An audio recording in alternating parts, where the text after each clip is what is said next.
right, folks, welcome back to another edition of Retired and Inspired. I am LB. I'm joined by my co-host, Denise. How are you? I'm good. How are you? I am a little flustered, but we are here and we're moving forward. Ed, what about you, buddy? How you doing today? I'm good. How you Uh, doing? I'm doing well, sir. All right, folks, today's episode is going to be about retirement income. And before we go any further, I think I have to do a disclaimer to make sure we don't get in any trouble with any of the legal entities out there. So here we go. The views expressed on this podcast are those of the individuals and is for informational purposes only. This is not a substitute for professional advice. Okay. All right, now we got that out of the way. So again, we want to talk about retirement income. Again, all the three of us are retired, and we all came to it, different ways. And we're going to find out if we all saved for it and planned for it different ways. Um, I'll give you a little bit to start with, and then we'll move to Denise and Ed to fill in some of the gaps. So when it comes to retirement income, there's no there's no shortage of ways you can come to get to the point where you have enough money for retirement. You got your 401ks, which most everybody does nowadays. There are pensions. I know a few people that still get pensions. You got Roth IRAs, of course. Right now, we all can still get Social Security. We'll see how long that lasts. Your outside investments, and then your military benefits. If you were in the military and get some retirement income from that. All right. So with that being said, I'm going to start with how I give some highlights of how I came to retirement. So again, I'm 63 this year. Turned 63 this year. We started really planning for retirement probably 20, uh, probably about 15 years, 20 years ago. Yeah, about 20 years ago. We really started to plan for retirement. My wife and I was both working. Wife was the Fed, I was a contractor. So I had 401k, she had the TSP. We maxed out as much as we could. We put as much money into those accounts as we could. And even when I got what's the age? 50. After 50, they have the catch up. You can put in a little extra.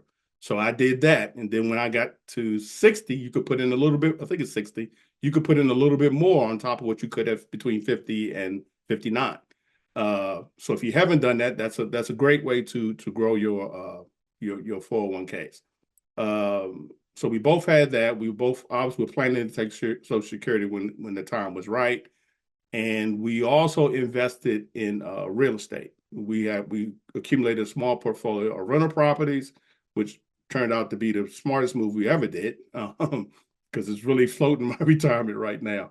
So those are the things that we did to facilitate our retirement and fund our retirement. So I'll start with Denise. Is there anything I said that's similar or different from your situation? Similar in that the 401k. Mhm. So, as a retired teacher, our 401k was called a 403b.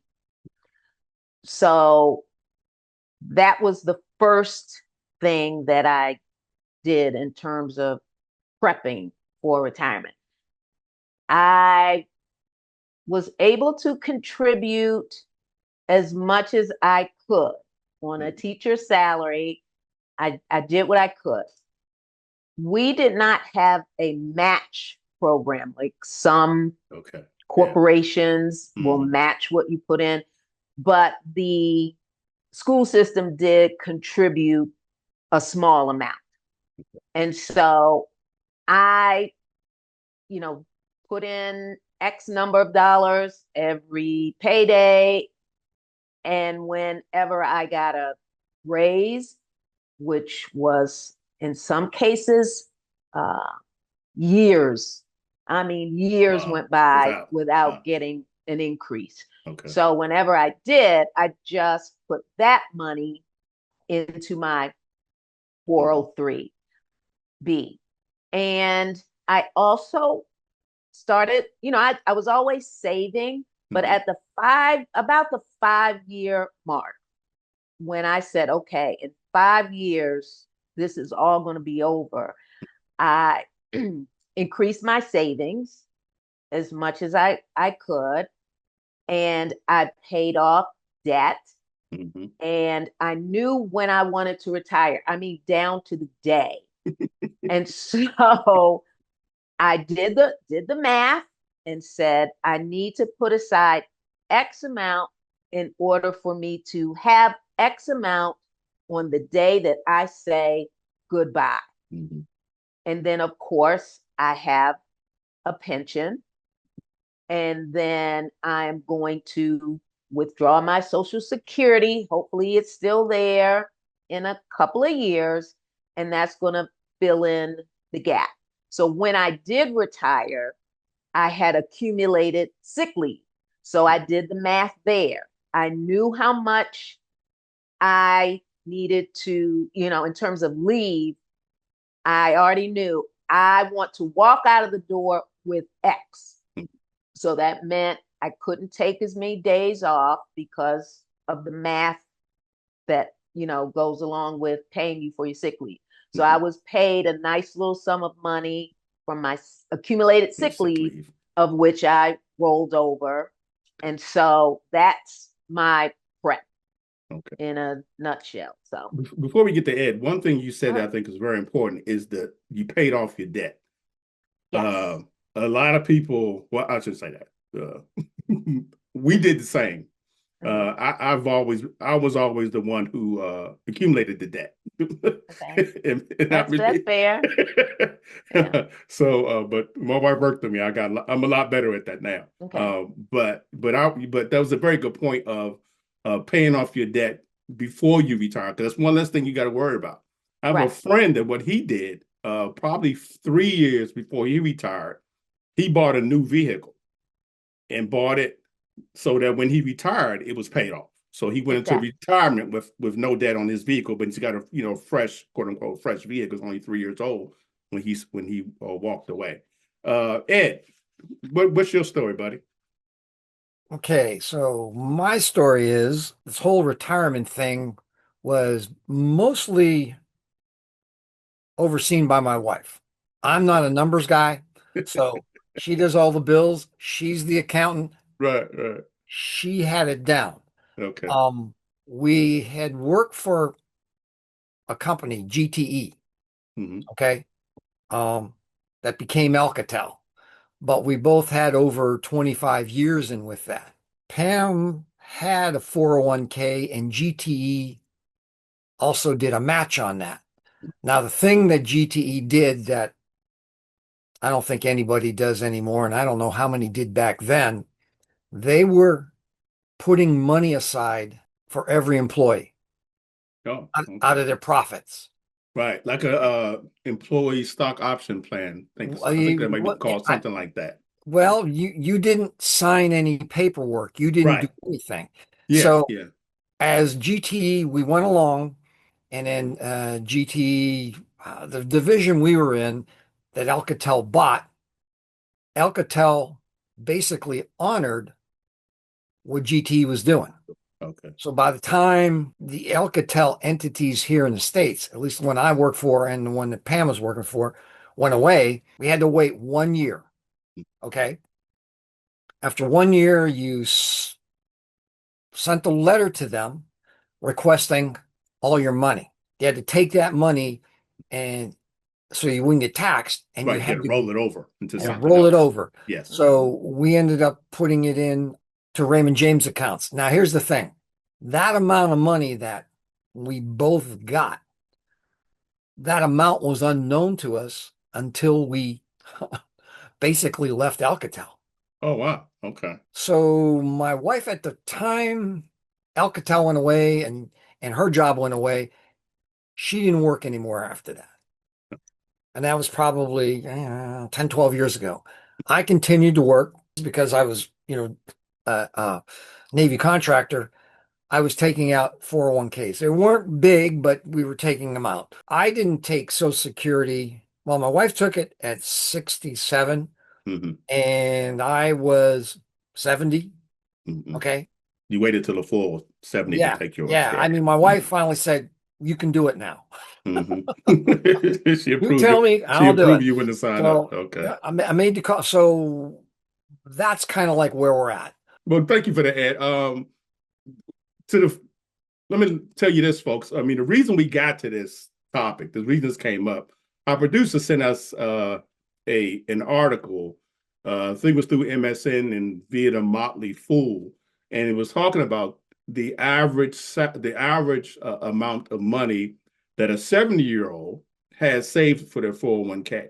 And this is as of, and I'm going to do a thing we like to call reading. As of June 2026. The average 401k balance for savers 70 years and older is $264,500, says Fidelity. In contrast, savers ages 20 to 24 have just 7,700 saved on average. Um, so one of the caveats to that is it's 70 and older. So you have to assume that people 70 or older have been dipping into their accounts over the years, and that may account for some of the well, what I would consider, and this obviously just my opinion, of $264,000 not being a lot. But if you're 90 years old, that's a good number. You know what I mean? But if you're 62 and just getting ready to retire, you got $264,000.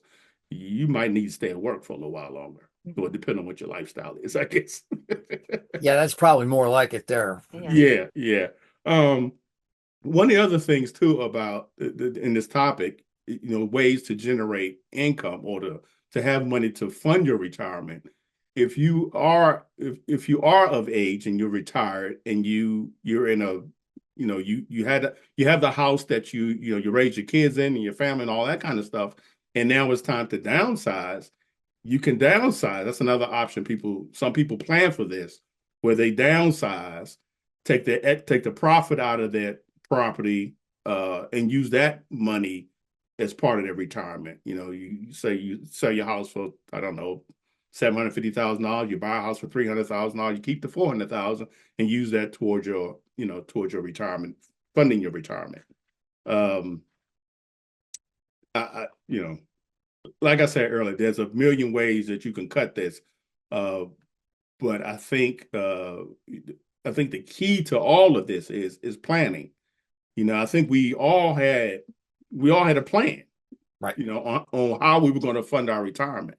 And I think that's the biggest key you have to take away from all of this is you have to have a plan. Hopefully you all that are, soon to be retired have been thinking about this and then they're looking at the different ways and you run the numbers. You got to run the numbers too. You've got to run the numbers. You got to understand what are you actually spending now, so you know what's going to look, what you actually need in retirement. I had no idea, to be honest with you. I had to do that over a few months because everything fluctuates. You take a trip, you do this, you do that, but the hard numbers, you've got to find what that is, and then govern yourself accordingly. The other thing I'll add is professional help.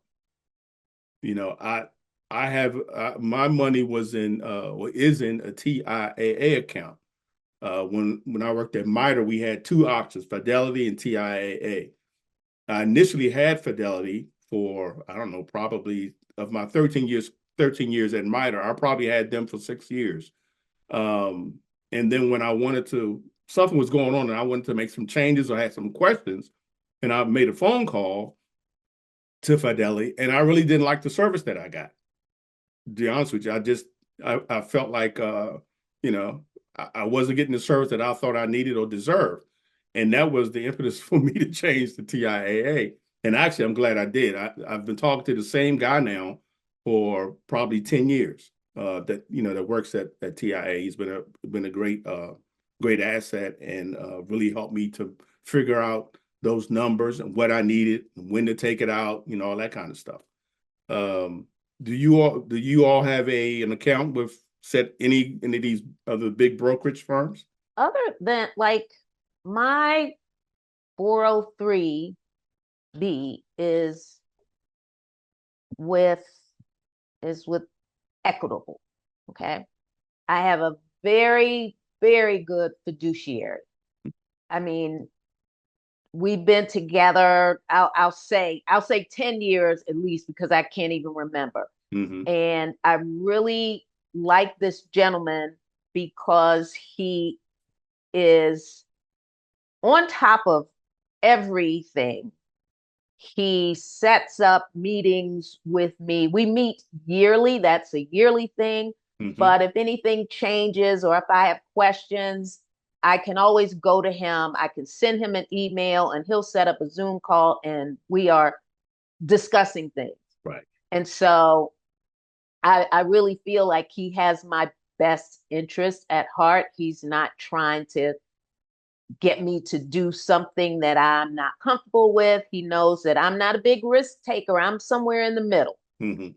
And whenever there are times when he has talked me off the ledge simply because I have opened my window and seen money fly out and panicked, and he's literally talked me off the ledge multiple times because I was like, look, I'll put my money in the mattress, okay? Because I'm not liking what I'm seeing, but he's like, it's going to be all right. It's going to be all right, and I feel better. But I know people in their 40s Mm-hmm. who don't have a pension Mm-hmm. and don't have a 401, a 403, Yes. and I think to myself, hey, you're 40 something, you work till you're 65, you got a good 20 years to get something going. Yeah. But Yeah. I know people who that is foreign to them. Yeah. And Yeah. Yeah. there's something to be said about being fiscally responsible. Responsible. And 100%. sometimes it takes a while. LB, I was where you were, and not. I thought retirement income you get it one time, and then I didn't know you get it for the rest of your life. That's how dumb I was. But I'm much better now. That's funny. Um, there's I have well, I won't say his name, but I know a person who's in their 50s, and we were recently talking, and he doesn't have any money saved, and he's like 55, and I was dumbfounded. I'm like, I know his family, I know his siblings, and some of them are retired, or thinking about retirement, and he's just totally clueless to this whole idea of funding retirement. And I was just dumbfounded, and I'm like, how did you? I mean, how did you not know this? I mean, I'm still dumbfounded. And it's been months. I just don't understand how you don't know or don't think about it, especially when you have people around you who are retired, who talk about money and things like that, and it just totally misses you. It was Well, again, companies too are all, they're always reminding you and talking about their different investment plans so that right, you do right, that. yeah, They try to do the match. Situations are different for everybody. In some cases, people they just they don't have the money. They hmm need every cent to live on right, now. Okay, so that makes it in the future they aren't thinking tough. hmm Um, so to me it's you got to do something. But I can see where in some cases, yeah, I don't know what they'll get Social Security. Okay. right, yeah. Um, and from that, it's is what it is. Yeah, the guy I have with TIAA, we meet every 6 months, and when I initially, well, every time I adjust my plan, but I should say we adjust my plan. Mhm. They run I think it's called a Fibonacci or Monte Carlo simulator, They Mhm. run 5 different scenarios, and you get a score basically, anywhere from 100% to whatever. Mhm. And you want to be the sweet spot is really like between 85 and 90 is the sweet spot. Mhm. And it'll show the worst, the best, the market doing great, and the market just completely tanking. Mhm. And it'll show you how much money you should have left if like the market tanks and you're 90 years old. Your account should look like this, and if everything's going great, your account should look like that. Because there was a time not too long ago, like 2 months ago, when I set up a meeting with him, because I personally expect the market to crash at some point, uh, a big crash. Not hopefully not to the depression status, but a sizable crash correction. And I was talking to him about I want to pull out. Let's take it out and put it all in bonds, or take it all out and put it in something, that's very safe. He talked me out of it, thank goodness. Well, the future will tell if that's the right move or not. But right now we're going with his plan. Because based on the analysis that they've done, even if it crashes, everything should pan out. Yeah. So yeah, we'll see. That's it for this episode of Retired and Inspired. Denise, would you take us home, please? All right, folks, make sure that you subscribe to our YouTube channel. Make sure you hit that like button. It really will help the channel. You can also find us on Spotify, Apple. We're also on IG and Blue Sky.